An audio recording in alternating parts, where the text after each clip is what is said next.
Hello friends. तो बहुत दिन के बाद हम लोग पेन और पेपर मोड में आए हैं। ये इम्पोर्टेंट है क्योंकि हम लोग अभी कंस्ट्रक्शन के लिए हम लोग शेड्यूल देख रहे हैं। ठीक है, तो अभी तक हम लोग 4 शेड्यूल देख चुके हैं। ये 5th शेड्यूल जो है, ये बेसिकली हमको बताने के लिए पेन और पेपर पर आना ज़रूरी है, क्योंकि एक्सेल सीट में जो दिया हुआ है वो आप नहीं समझ पाएंगे, जल्दी से नहीं हो पाएगा। तो शेड्यूल अगर आपको याद होगा, 3 और 4 में जो हम लोग पहुंचे थे, तो 3 में क्या देखे थे? 3 में देखे थे इक्विपमेंट जो होता है उससे रिलेटेड शेड्यूल। ठीक है। 4th में क्या देखे थे कि स्टाफ जो है उसका शेड्यूल। ठीक है, कब चाहिए, कितना चाहिए, ये शेड्यूल देखे थे। आज जो हम लोग कंस्ट्रक्शन से रिलेटेड जो शेड्यूल देखेंगे, शेड्यूल नंबर 5, बेसिकली उसमें क्या है कि मैन पावर शेड्यूल है। ठीक है, ये मैन पावर कितना होना चाहिए उसका शेड्यूल है। ये मैन पावर में क्या क्या आएगा, देखिए, हो सकता है कि कहीं दोबारा भी सेकेंड वॉल्यूम बनाना पड़े, क्योंकि ये जानना बहुत ज़रूरी है। मैन पावर में क्या आएगा, अगर कंस्ट्रक्शन का बात करते हैं, तो मैन पावर में जो हमारे पास आता है वो आप ज़रा ध्यान से देखिए। ठीक है, सरिया काटने और मोड़ने वाला बार, बेंडर या बाइंडर। ठीक है, इसको हम कहीं कहीं फिटर भी बोलते हैं। ठीक है, फिटर। ठीक है, ये फर्स्ट नंबर पर है। सेकेंड नंबर पर इस काम को करने वाले को सहायता करने के लिए आता है हेल्पर। ठीक है, दूसरा है हमारे पास, वो है कारपेंटर। राइटिंग ठीक कर लेते हैं, कारपेंटर है ना। कारपेंटर को हेल्प करने के लिए जो आता है वो होता है हेल्पर। ठीक है, तीसरा है हमारे पास जो आता है, चौथा, वो है मेसन। ठीक है, मेसन क्या है? जो कंक्रीट, प्लास्टर, ब्रिक वर्क होता है। तो मेसन को हेल्प करने के लिए जो होता है वो होता है हेल्पर। अरे ये मोटा मोटी ये चीज़ है।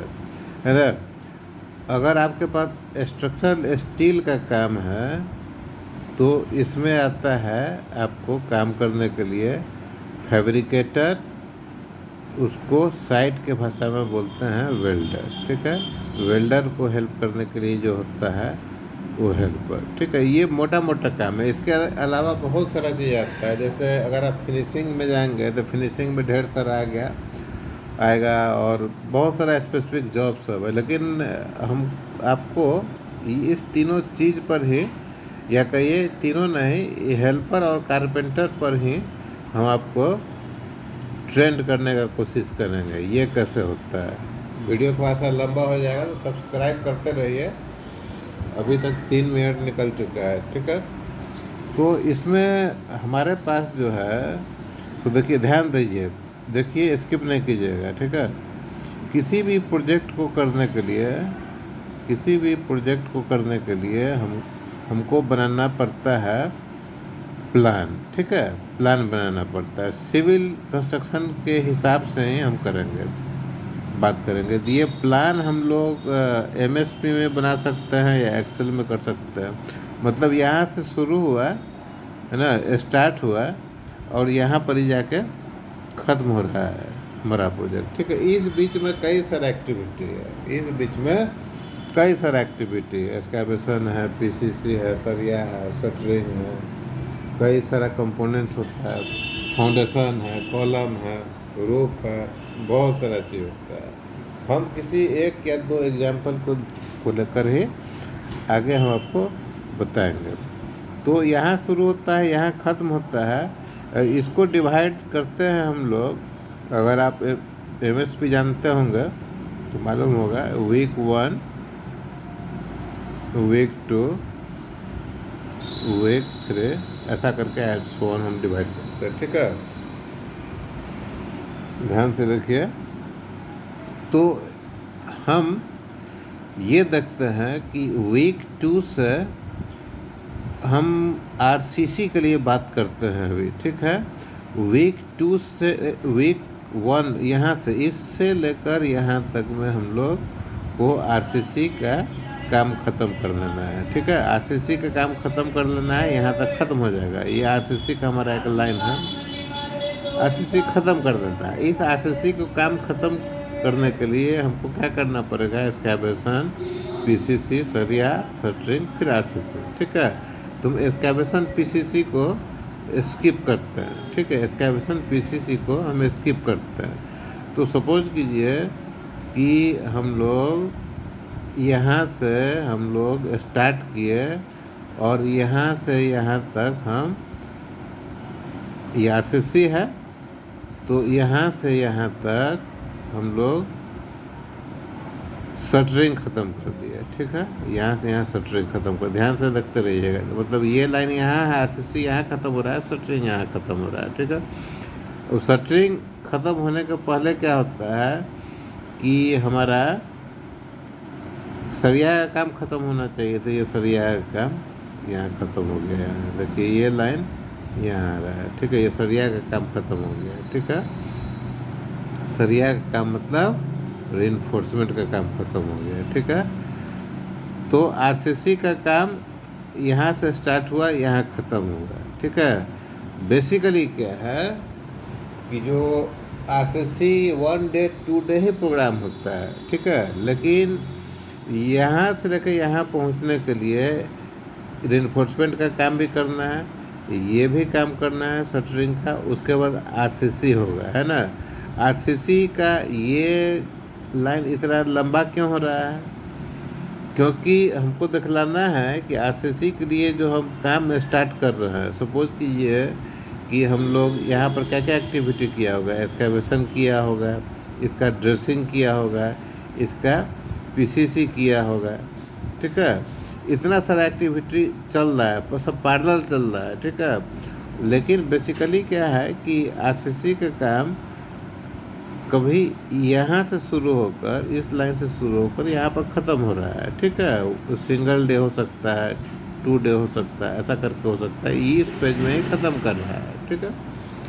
तो मान लीजिए कि यहाँ से यहाँ पहुँचने में, देखिए बहुत सिंपलीफाई करने का कोशिश कर रहा है। यहाँ से और अंत तक पहुँचने में ये मान लीजिए कि हमारा ये 10 डेज लग रहा है, ठीक है। 10 दिन का समय लग रहा है यहाँ तक पहुँचने में, ठीक है। जिसमें से लास्ट में एक दिन जो है, सपोज कीजिए 1 डे जो है सो आरसीसी हो गया है, ठीक है। अब शटरिंग का बात करें तो यहाँ से यहाँ तक पहुँचने में हमको लास्ट तक 9 डे लग रहा है, ठीक है। 9 डेज लग रहा है। और इन्फोर्समेंट में यहाँ से यहाँ तक पहुँचने में 1 डे लग रहा है, 8 डे। तो देखिए प्लानिंग जो करता है उसके नज़रिए से आपको देखना पड़ेगा, ठीक है। रीइंफोर्समेंट 8 दिन में हम लोग पूरा कर रहे हैं। रीइंफोर्समेंट जिस दिन स्टार्ट हुआ उसी दिन शटरिंग भी स्टार्ट किया, लेकिन रीइंफोर्समेंट ख़त्म होने के बाद एक दिन का और टाइम लेते हैं, 9 दिन चेकिंग वगैरह करने के लिए। और जब चेकिंग 9वां दिन होता है तो एक दिन जो है सो हम लोग आरसीसी उसको कर देते हैं, ठीक है। अब यह ज़रूरी है इस चीज़ में कि इस चीज़ के लिए अगर हम मैन पावर का प्लानिंग करेंगे, मैन पावर मतलब रीइंफोर्समेंट का मैन पावर, शटरिंग का मैन पावर और आरसीसी का मैन पावर, ठीक है। लेकिन आरसीसी डिस्कस नहीं करेंगे, सिंप्लीफाई करने के लिए सिर्फ यही डिस्कस करेंगे, ठीक है। तो 8 दिन में रीइंफोर्समेंट वीडियो देखते रहिएगा और सब्सक्राइब शेयर भी कीजिए। 9 दिन में शटरिंग का काम पूरा हो रहा है। तो इसके मैन पावर को हम लोग निकालने के लिए, मैन पावर को निकालने के लिए इसका यह ज़रूरी है कि रीइंफोर्समेंट और शटरिंग, है ना। शटरिंग मतलब फॉर्म वर्क, इसका क्वांटिटी कितना है ये हमको ज़रूरी है, ठीक है। रीइंफोर्समेंट का क्वांटिटी का यूनिट मेट्रिक टन में और इसका शटरिंग का स्क्वायर मीटर में। ठीक है।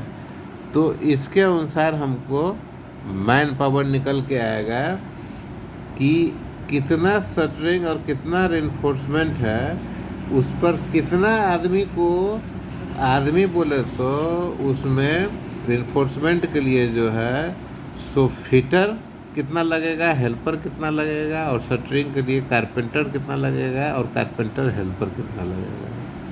ठीक है, ये हमको निकालना है। तो नेक्स्ट देखिए 10 मिनट का हो गया। नेक्स्ट वीडियो में हम लोग देखेंगे, एक एज्यूम कर लेंगे कि शटरिंग का क्वांटिटी कितना है और रेनफोर्समेंट का क्वांटिटी कितना है, ये हम लोग एज्यूम कर लेंगे। और काम ख़त्म करना है शटरिंग का कितना दिन में, 9 दिन में, 9 डेज। और सरिया का काम ख़त्म करना है 8 डे में। तो हम लोग मैन पावर का शेड्यूल निकालेंगे। ठीक है, उसमें एक चीज़ है कि काम स्टार्ट यहाँ हुआ, ख़त्म यहाँ हो रहा है। सरिया और शटरिंग स्टार्ट हो रहा है वीक 1 ख़त्म होने पर। ये वीक 1 ख़त्म हो रहा है। ठीक है, यहाँ पर आए तो वीक 1 ख़त्म हो गया, तो वीक 2 यहाँ पर स्टार्ट होकर यहाँ ख़त्म हो रहा है। तो वीक 1 से वीक 2 में ख़त्म हो रहा है। बेसिकली अगर डे देखा जाए वीक 1 से वीक 2 में तो 14 डेज होता है। लेकिन सहूलियत के लिए हम क्या करेंगे कि आपको आरसीसी 10 दिन मतलब 10th डे, शटरिंग 9 डे और इन्फोर्समेंट 8 डे, इस चीज़ को लेकर हम बढ़ेंगे। तो ये वीडियो यहीं ख़त्म करते हैं। आप इसको सब्सक्राइब कर लीजिए, शेयर और लाइक कीजिए, तभी आपको मिल पाएगा ये वीडियो। शेयर, लाइक और सब्सक्राइब कर दीजिए। ठीक है, नेक्स्ट वीडियो आप निश्चित रूप से देखिए, तब आपको मिल पाएगा जानकारी ये ऐसे आगे कैसे प्लान करना है। तो आज के लिए इतना है। थैंक यू और धन्यवाद। इस वीडियो को हम अपलोड करने जा रहे हैं, तो सब्सक्राइब कीजिए। सिविल कंस्ट्रक्शन एंड आर्किटेक्चर मेरा एक समसामयिक इवेंट पर, जो करंट इवेंट चलता है उस पर एक नया चैनल स्टार्ट हुआ है। क्या चल रहा है आजकल, उसमें मेरा हैंडल है क्या चल रहा है विदाउट एनी स्पेस _ आजकल। ठीक है, तो थैंक यू वीडियो देखने के लिए और एंजॉय कीजिए संडे।